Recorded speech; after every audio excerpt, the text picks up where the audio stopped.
Welcome to FotoArca, the seamless software designed to effortlessly organize and safeguard your precious photos regardless of the source. Let's look at transferring photos directly from Apple Photos to your connected device. First, start by launching the FotoArca Camera Connect application. Next, press the Select from Apple Photos button.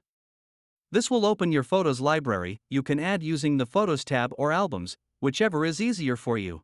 Tap the photos that you wish to move to your locally stored backup folder. Once selected, just tap the Add button at the top right of the screen to start the magic.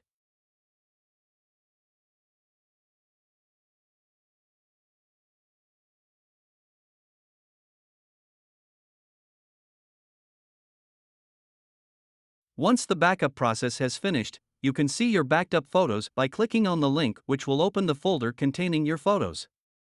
Depending on your settings, the photos will either be all stored in a folder called the current date, or by date based on when the photos were taken. Note that Camera Connect only supports JPEG and Apple's HEIC files.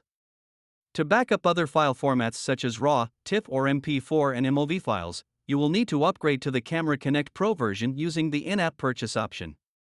Any unsupported files will be ignored and will be shown as skipped in the status bar. If you're like me and take photos with both an iPhone and a digital camera, this is a great way to keep all your photos together regardless of the capture device. That is all you need to do to safely backup your Apple Photos to your mobile device. Thank you for choosing FotoArca Camera Companion. We look forward to seeing you in the next video.